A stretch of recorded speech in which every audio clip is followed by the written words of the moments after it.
Kan sa news centers ang Aksyon Radio. Aksyon Radio. Yari ang mga nagapangunang balita sa syudad sa Bacolod kag probensya sang Negros Occidental. Mga balita lokal, nasyonal, sa Aksyon Balitang Bayan. Numero 1, Aksyon Balitang Bayan. Numero 1, two-time kapisanan ng mga broadcasters. Golden Dove nominee for Best Provincial Newscast. Aksyon Balitang Bayan. Numero 1. Aksyon Balitang Bayan. Numero 1. Kagkaroon ang inyo news team.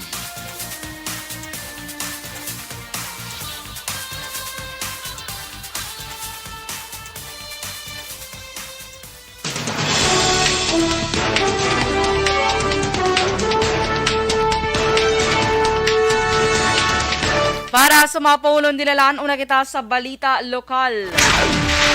Lalaki patay sa panibago na naman nga shooting incident kagabi. Umuluyo sa Bacolod, ginpaandaman angot sa nagalapta nga peke nga kwarta. Mga balita nasyonal, Japan nagtanyag sang bulig sa Pilipinas para mag-develop sang kaugalingon nga military-industrial complex. Rally protesta pagadilian malapit sa lugar sa diin patigayunon ang inaugurasyon ng President-elect Marcos kag VP-elect Duterte.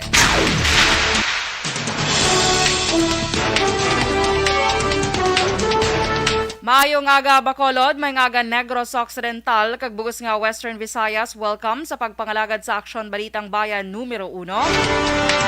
Karon nga adlaw Biyernes, Hunyo 17, 2022. Sa ngalan ni Aksyon Boy Duran, ini naman si Aksyon Dorel, Cabatu. Detalye sa balita lokal pagkatapos gid lamang sini.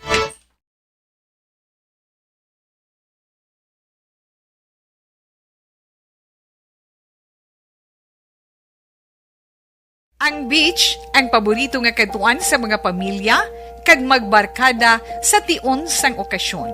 Puno sang matahom nga mga literato nga may background nga beach ang aton mga social media.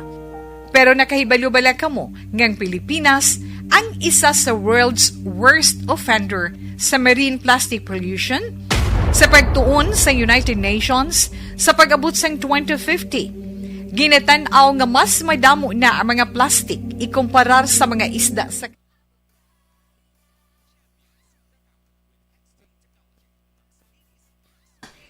Alright! Good morning, Action Boy! Good morning, mga ka-aksyon! And happy Friday sa inyo tanan!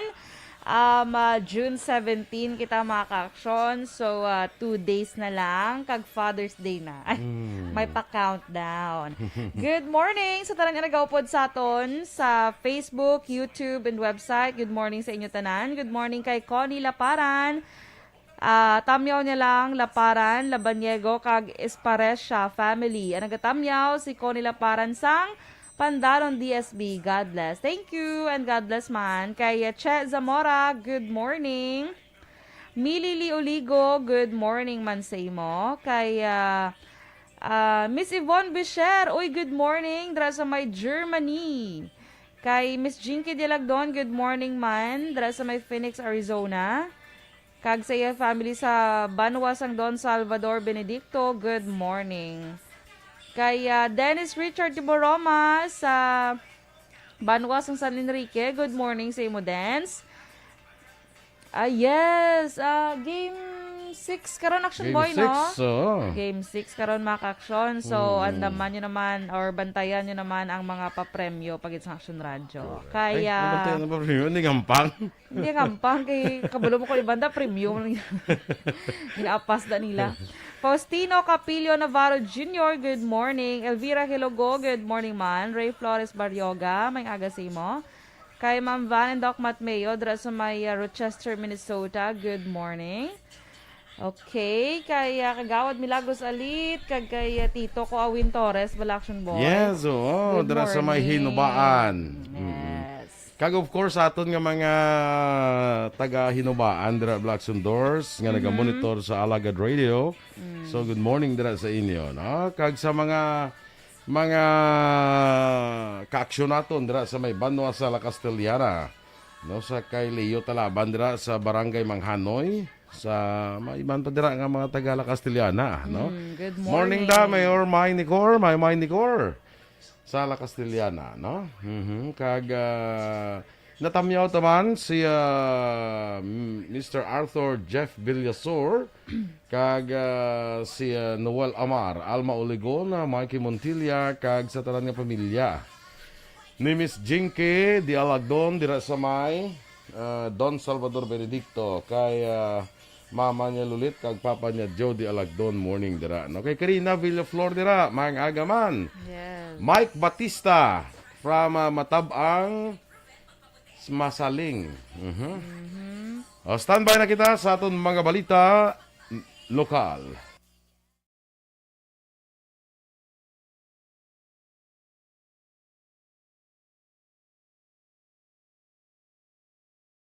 Ang beach ang paborito nga katuan sa mga pamilya kag magbarkada sa tion sang okasyon.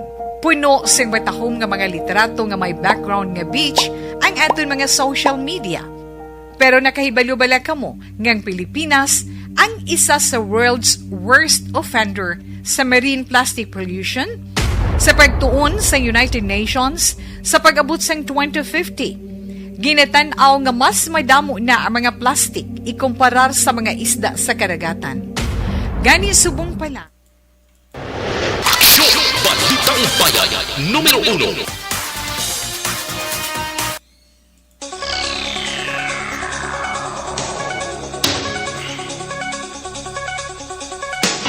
Aksyon Radio Philippines Standard Time las 6:05 sa detalya na sang mga balita lokal. Patay ang isa ka 54 anyos nga lalaki matapos ginlutang sa Lacson Extension, Purok Halu Blocks, Barangay Singkang Airport, diri sa siyudad sa Bacolod, mula 7:45 ang takna sang kagabi lamang Huwebes. Ang napatay ginkilala kay Adonis Matulak, pumuluyo sa lugar nga natabuan sang insidente. Naabtan si Matulak nga nagahamyang na sa dalan akon sa duta kag may pila sa ulo apang sang gindala sa ospital gindeklarar nga dead on arrival mga 8:28 ang takna sang gabi. Sa interview sa Aksyon Radio Bacolod sa bata sang biktima, ginaligar nga naglakat niya ang amay agud klaruhon ang iyang ngalan matapos sa ginkaduan ni sang pila ka mga persona nga nagpakilala bilang mga pulis apang wala man sang magipakita nga pamatuod. Si Matulak ang sakay sa motorsiklo sang natabo ang pagpanglutang. Samtang nagwa sa inisyal nga investigasyon sa otoridad nga ang suspetsado sakay ni sa White Ranger kag nagpalagyo padulong sa dalan alihis nga direksyon sa karon paraan pang investigasyon sa kapulisan angot sa sini nga insidente. Ginpaandaman ni Bacolod City Director Police Colonel Thomas Joseph Martir ang publiko kasunod sa paglaptas ang peke nga kwarta. Ini matapos ginpalabot sa Aksyon Radio kay Martir nga biktima sang peke nga kwarta si Remy Arangote nga pumuluyo sang Barangay Villamonte, siyudad sang Bacolod. Suno kay Arangote, isa ka persona ang nagpa-load kag nagpa-in cash sa iya GCash sang 10,000 pesos. Ulihin na lang sa nidiskubrihan ni Arangote nga ang 10,000 pesos nga 1,000 peso bill lunsay peke ang isa lang ang serial number. Suno kay police o kung kusuno kay Martir, dapat kilatison sang isa-isa ang kwarta nga ginabayad sa ila. Suno pa kay Martir, dapat may money detector sila gud mahapos ang pagkilala sang peke nga kwarta. Kag suno pa diri kalabanan na sa mga biktima ang kung kalabanan sa ila ginang biktima ang masako sila kliyente kag ang pagbaligya hindi dali-dali nga madiperahan nga peke ang kwarta nga ginabayad sa ila.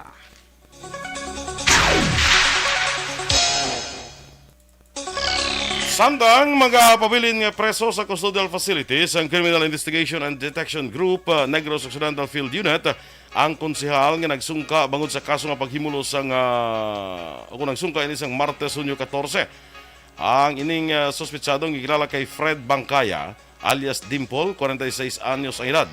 Si Bangkaya nagsungka kay Mayor Raymond Tungson sa Himamaylan. Sunod kay Police Lieutenant Abigail Donasco, spokesperson sang NOCPO. Sa piyak nga ang NOCPO Intelligence Unit ang arresting team. Gin-turn over si Bangkaya sa CIDG Negros Occidental bangon nga naglapaw na sa 6 ka bulan sang ginpapanaog ang warrant of arrest. Paatag ni Donasco, may pulis ang PNP nga ginasunod nga kung maglampuas na inasigin talana nga binula na isa kadako nga kaso ginapasan ini sa ibang nga unit sang PNP para mahatagan sang aksyon. Ang kaso ni Bangkaya ang may angot ni sa reklamo sa isa sadto ka 18 anyos nga babae. Ang giniligar iya ginimuslan sa madamo nga beses halin bulan sa Enero tugto Abril tuig 2021. Si Bangkaya ang nagdaog bilang ikawalo nga konsehal sa banwa sang Moises Padilla sang tinilikdan nga national kag local elections sa piyak nga may ginapangatubang ini nga kaso. Antes pa nagpangalagad bilang konsehal, si Bangkaya ang insanggo ni ang kabataan na chairman, kagawad kag kapitan sang barangay Magalion Cadre sa banwa sang Moises Padilla.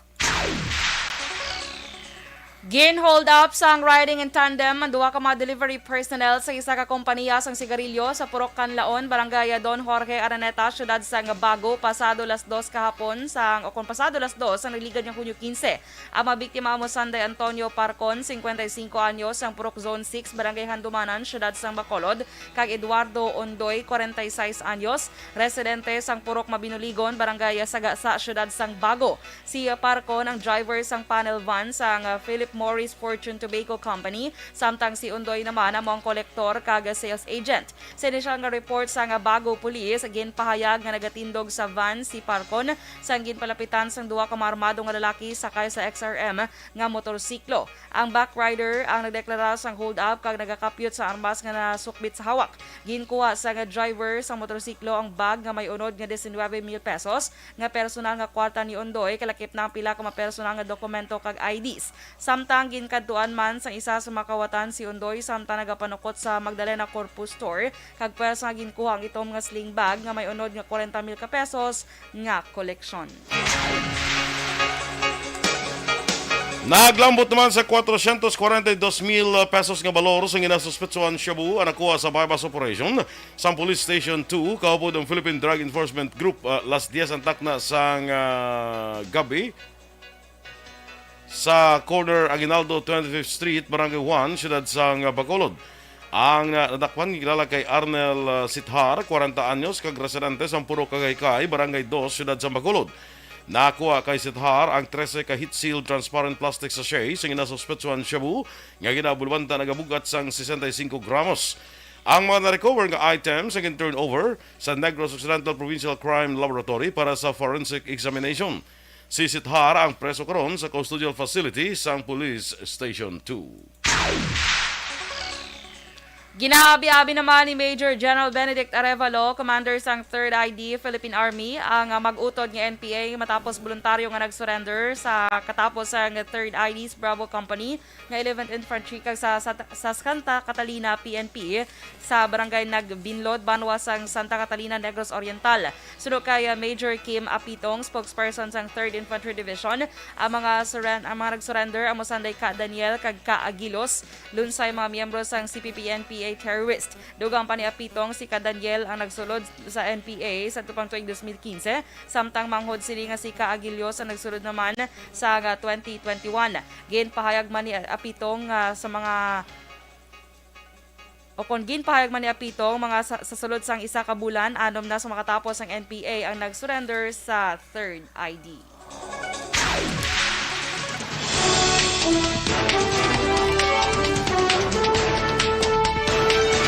Aksyon Radio Philippines Standard Time, las 6:12. Japan nagtanyag sa bulig sa Pilipinas para mag-develop sang kaugalingon nga military-industrial complex. Samtang rally protesta, pagadilian malapit sa lugar sa diin patigayunon ang inaugurasyon nanday President-elect Marcos kag Vice President-elect Duterte.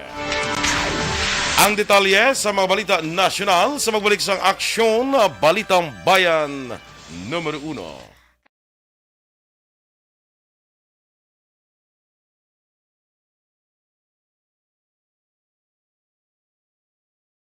Ang beach ang paborito nga katuan sa mga pamilya kag magbarkada sa tion sang okasyon. Puno sang matahom nga mga literato nga may background nga beach ang aton mga social media. Pero nakahibalo-bala kamo nga ang Pilipinas ang isa sa world's worst offender sa marine plastic pollution sa pagtuon sa United Nations sa pag-abot sang 2050. Ginatanaw nga mas madamo na ang mga plastik ikumparar sa mga isda sa karagatan. Gani subong pa lang, dapat na kita nga maghimo sang aksyon kag magpakigbahin sa solusyon batok sa plastic pollution. Una, i-reduce o kon ibanan ang paggamit sang single-use plastics. Magdala kag maggamit sang reusable nga grocery bags, utensils, coffee cups, tumbler, kag iban pa. Dapat istriktong ipatuman ang mga ordinansa akong layi nga nag-regulate sa paggamit ng plastic. Madamo man ang mabulig sa pag-recycle sa mga ginagamit nga single-use plastics. Sa mga nag-estar sa coastal areas, hindi pag-ihaboy ang inyo basura sa suba o kon kadagatan. Magpartisipar sa mga clean-up drive sa mga coastal areas sa inyo lugar. Suportahan ang mga organisasyon o kung non-profit organization nga nagahatag solusyon sa plastic pollution. Ang problema sa basura sa kadagatan ang hindi masolusyonan sa isa lamang ka individual, isa ka grupo o kung sang gobyerno.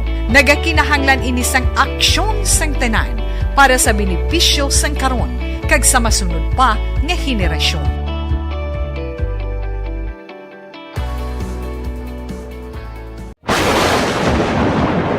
Ang elementary nga evacuation center na concern din baha man. Uy. Kaya Kaya pinagamat-amat evacuation pumansaka ang tubig. Actually, ikaw po Medyo mataas na ang tubig, so ginaulat natin nga traffic para nga ng traffic to or nag-traffic dito sa sulod ang Mang continuous rin ang nag-isang sa factor sa pagsaka sa sining tubig sa subong.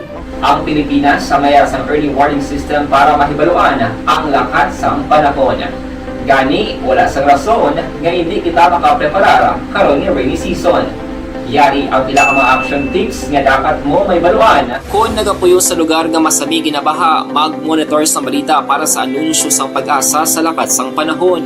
Isa sa pinakapos nga pamaagi para maligawan nga magsulod. Sakay Lino Palik, may aga dira, ginatamyaw niya man si Mars Gamboa, sang Centroplex Mall, kag sa Palik family, sang Pandanon DSB.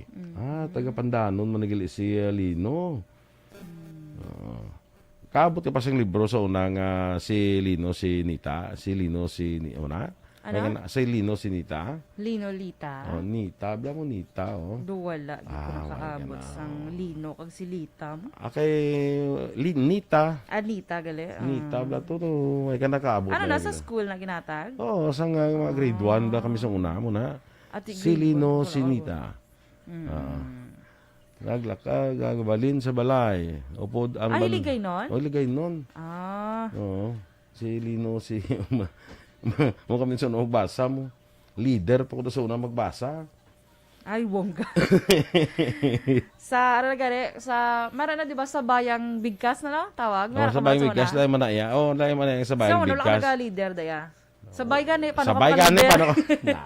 Nang leader lang ang papasahon ba lang ang mga classmates mo. Ah. Tapos ikaw ang gatagakuan kung sakto ginabasa nila. Yeah. Ang ginahambal nila, page 3. Ah. Pero ang ginalantaw nila, page 1. Ay, oo na. Memorize ang libro mo. Memorize na. Bisan guro ga talikod na guro ay. Di ko, ano na ka page 3 ng imo nga ginalantaw, ginahambal mo, page 1.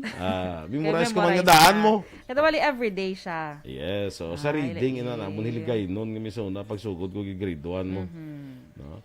Kay Ma'am Luing Melos, good morning dira sa Bago City. Kag kay amigo naton Melchor Melos. Good morning. Russell Gomez, si Teacher Romela Ilustre Arevalo, Araman. Good morning, Teacher Romela. Kag kay Cielo Billones Arevalo. And of course, kay Excel Faye, Faye. of course, may ngaga. Novi Magapan, monitor man sa barangay Pandanon DSB.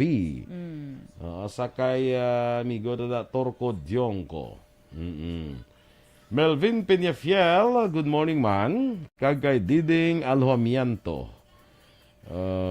Josephine Lacson, have a blessed Friday. Have a happy weekend, man. Greetings from Barangay Alihis, Uy, good morning. Bacolod City. Kay Miss Homa Lumena, may aga man dira sa Gardenville Subdivision. Kay Christine Menias Villalobos, morning, man. Rigli si Miss Yvonne, no? Miss Yvonne Boucher, dira sa Germany. And thank you sa 200 stars ngayon send Action Boy. Send na siya, no? Wow. Paki-check Thank mo gani you. sa Convlador, sa iba mo nga page bala. Kung balukang iba naton nga mga ga-comment, hindi mo di makita. Aragli sa iban nga to sa, let's say sa imo nga page. or sa akon dire, damo na bala. Dito sila hindi sila makasulod. May reklamo bala nga hindi ka comment sa aton nga kuan nga page. Sa akon subong wala live sa page ko kay do hindi da admin si Sir El Rey. So hindi siya makalive lang na si James kay si JM. Sige lang kay add ko dason si Sir El Rey. Okay. Armando Gabang. Sa Palaka Norte, Pulupandan. Good morning man sa kay Warlito Nesia. I-check ko bisa akon iya nga page kung makuan ko. May arak niya, hindi sila ka-comment dire. Galing hindi ko kabalo mag-check man sa aton nga page. Sa akon bala? Meron man da notification. Action Boy Duran live. No? Meron. May arak na siya? Lantawa lang. Okay. Kung admin si Sir El Rey sa mga Facebook page. Siguro admin man siya. Admin man siguro kay si Sir El Rey pa. Sa din ka na sa kuano sa or kadto kagid sa page may. Sa kung hindi mo makita sa notification. Bali sa FB gid yan, no? Yes. Bali ini ho. Inilang taw. Hindi may notification ko din Aksyon Bacolod this live. Dako i-open? Hindi ato na siya. Page. Karon na lang i-tudon na kung paano. Okay mo na blakang iba hindi makasulod sa aton nga hindi sila makasang ilang nga mga comment bala. Hindi sila makasulod. Dason kung may araw na makasulod sila hindi makita. Kaya gali ato to sila sa piyak. Amo na siya ang problema kay man may gamay nga problema si amigo naton Mark. Salanga. Mark Zuckerberg. Si Mark Salanga. Hindi si Mark Salanga ang pansine, ang FB. Mark Zuckerberg, gali na. Tingala ko, sige ko text si Mark. Tingala ko doon, isa reply kagwa doon. Isa na. Salaka. Kasi gatikal pa ko kay Aksyon Eden. Kasi din ko siglang i-text ko lang karon si Mark. Tingin text ko kapon, may ka-reply. Sige, abi mo lapitay kay Zuckerberg kag Salanga mong gamay lang nga gamay lang actually nga sala pero sala gid. Karon na padumdumon mo kung Action Boy may greet on air ha. Sige. Sa Bago City ni Action Boy. Si Ma'am Van Mayo, awesome, beautiful afternoon here in downtown. Good drinks and live bands music. Ay, mo na mga hampang na muntan mo may mga live bands bla. Balo ka kung may mga live bands. Tapos makakuan ka na bla, makadugay-dugay na kamo na makainom-inom kamo di gamay. Pag medyo nagbati na siya. Nagbati do ginamos. Nagamo na. Pag nagbati na siya, kag magtukar na sa mga dancing songs bla. Kita mo ko dance ko. Tindog na dayon. Tindog na ko na dayon. Sabay na dayon sa wow mo na dayon. May simple na. Simple lang. Sa may mga amo. Ay, kalay. May biba pa sa una. Yes. Subong ang mama. Kaya dudrin lang astang kayo. Robert Roma. Morning kag Tia Kim Iriman. Standby na sa Balita National.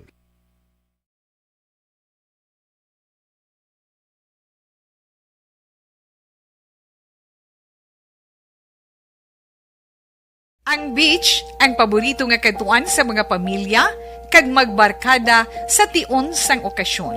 Puno sing matahom nga mga litrato nga may background nga beach ang aton mga social media. Pero nakahibalo bala kamo ngang Pilipinas ang isa sa world's worst offender sa marine plastic pollution? Sa pagtuon sa United Nations sa pag-abot sang 2050, ginatanaw nga mas madamo na ang mga plastic ikumparar sa mga isda sa karagatan. Gani subong pa lang, dapat na kita nga maghimo sang aksyon kag magpakigbahin sa solusyon batok sa plastic pollution.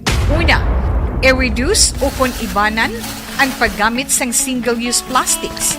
Magdala kag maggamit sang reusable nga grocery bags, utensils, coffee cups, tumbler kag iban pa. Dapat istriktong ipatuman ang mga ordinansa agon lahi nga nag-regulate sa paggamit sang plastic. Madamo man ang mabulig sa pag-recycle sa mga ginagamit nga single-use plastics. Sa mga nag-estar sa coastal areas, hindi pag-ihaboy ang inyo basura sa suba o kon kadagatan. Magpartisipar sa mga clean-up drive sa mga coastal areas sa inyo lugar. Suportahan ang mga organisasyon o non-profit organization nga nagahatag solusyon sa plastic pollution. Ang problema sa basura sa kadagatan ang hindi masolusyonan sa isa lamang ka individual, isa ka grupo o kunsang gobyerno. Nagakinahanglan ini sang aksyon sang tanan para sa benepisyo sang karon kag sa masunod pa nga henerasyon.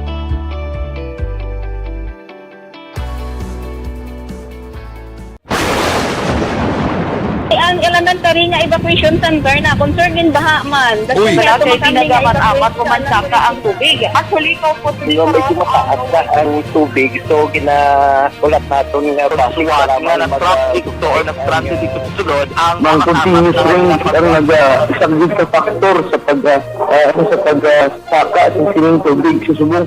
Ang Pilipinas sa mayas ng early warning system para mahibaluan ang lakas ng panahon.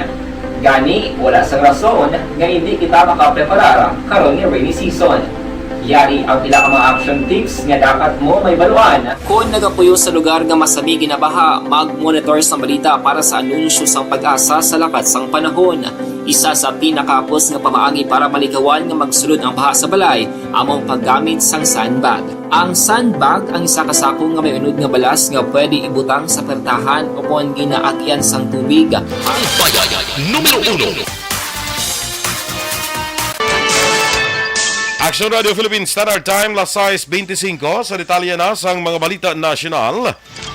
Nagtanyag sang bulig ang Japan sa Pilipinas agud mag-develop sang kaugalingon nga military-industrial complex pagi sa strategic technology transfer kag outright equipment donations. Ang strategic aid kalakip sa gintalakay kadungan sang working group level talk sa security operation sa tunga na Defense Assistant Secretary Jesus Ray Avila kag Takahiro Araki sang Ministry of National Defense sa pungsod Japan sang karon nga semana. Nagtanyag ang Japan sa bulig sa Manila agud mag-develop sang kaugalingon nga armored vehicles, ammunition and satellites kay iban pa paagi sa kolaborasyon sa tunga sa mga kompanya sa Pilipinas kag Japan. Magadonar man ang Japan sa Armed Forces of the Philippines sang over-the-horizon communication system nga ginalakipan ni sang 3 ka batteries nga makasakop sang bilog nga isla sang Luzon. Ginpahayag sa Philippine National Police o PNP nga hindi pagtugutan ang rally protesta sa lugar malapit sa patigayunan sa inaugurasyon ng President-elect Ferdinand Bongbong Marcos Jr. kag Vice President-elect Sara Duterte Carpio. Ginpahayag man ni PNP spokesman Colonel Jean Fajardo nga ginatugutan lamang ang mga magaprotesta sa gindesignar nga Freedom Parks para sa duha ka lugar sang inaugurasyon. Suno kay Fajardo, ginapaabot na sang PNP nga ang himuon nga protesta kag bilang pagrespeto sa kinamatarong sa mga magapartisipar diri, nagpreparar ang otoridad sang lugar nga hiwatan sa tuyo nga hindi makaapekto sa inaugurasyon sang duha ka matagas nga opisyal sang Pilipinas. Sa Nibaluan, magapanumpa si Duterte sa San Pedro Square sa syudad sang Davao sa Hunyo 19 kag sa National Museum of the Philippines naman si Marcos sa Hunyo 30. Ginpahayag naman ni Senator Amy Marcos nga hindi mag-star sa Malacanang si incoming President Ferdinand Bongbong Marcos Jr. Sa interview kay Amy, iyagin bulgar nga antes pa man nagdaog si BBM. Iyagin pahayag hindi siya mag-star sa Malacanang bangod sang bata pa sila, pero may mga nagapalagyo kang nagagwa sa palasyo si BBM. Madumduman ang EDSA People-Powered Revolution sa itong 1986 ang nagpuwersa sa mga Marcos nga maghalin sa Malacanang kag madugay na ginahimo nilang tanan para baguhon ang pagtanaw sa ila sang tao. Nagdaog ang Pilipinas sa pwesto sa United Nations Commission nga tuyo magplastar sa limitasyon para sa national rights on the ocean floor. Ginpahayag sa Philippine mission to the UN nga nag-compete ang Manila sa 8 pa ka kandidato para sa pwesto sa Asia Pacific Group sa Commission on the Limits of the Continental Shelf halin 2023 tungtod 2028. Sa eleksyon ginpatigayon sa ka-32 nga pagsinapol sa state party sa UNCLO sa New York, nakakuha ang Pilipinas sa mayoriya nga boto kon 113 sa kabilugan nga 164 ka partido nga nagtambong. Sunod sa Philippine Mission, ini ang una nga ang Pilipinas nga isa ka archipelagic state ang magaserbe sa komisyon. Ginpahayag naman ni Interior Secretary Eduardo Anyo nga mahimo arestuhon sang kapulisan na magalapas ang mandatory use sang face mask sa Cebu sa piyak sa executive order nga ginpapanawag ni Governor Gwen Garcia. Sino kay Anyo ang mandatory nga pagsuksok sang face mask ang sa gihapon gina-implementar sang gobyerno nasyonal bagod sa nagapadayon nga pandemya. Dugang pa ni Anyo, nagakonsulta na sila sa legal team sa masunod nga tika nga ilahimuon agud mapauntat ang nasambit nga executive order. Naibaluan ang probinsya sang Cebu ang naglapas sa Executive Order No. 151 Series of 2021 angot sa nationwide implementation of the Alert Level System for COVID-19 Response. Madumduman ginbasa sa third and final reading sang Cebu Provincial Board ang Executive Order No. 16 ni Garcia nga ang pagsuksok sang face mask ang i-require na lang sa mga closed kag air-conditioned spaces. Sa karon, napaidalom ang Cebu sa Alert Level 2 umpisa Hunyo 16 tutob 30. Gintugyan sa Interagency Council for Traffic o kon IACT sa mga eksperto ang pagdesisyon kung kinahanglan nga buhina ng kadamuon sa mga pasahero sa mga pampubliko nga salakyan resulta sa nagadamong nga kaso sa COVID-19. Ginpahayag ni IACT Director Charlie Del Rosario, hindi pwede nga basta-basta na lamang nga magdesisyon tubtub wala sang pahayag ang mga eksperto kag sunod sa iya, nagasunod lamang sila sa gintalana sa mga natungdan nga ahensya. Aksyon Radio Philippine Standard Time, las 6:30. Good morning, dira ka kay MJS Candido Hildore, kagay Ana Sinoro. Inyong imamatiya na aton mga balita diri sa Aksyon, Balitang Bayan Numero 1.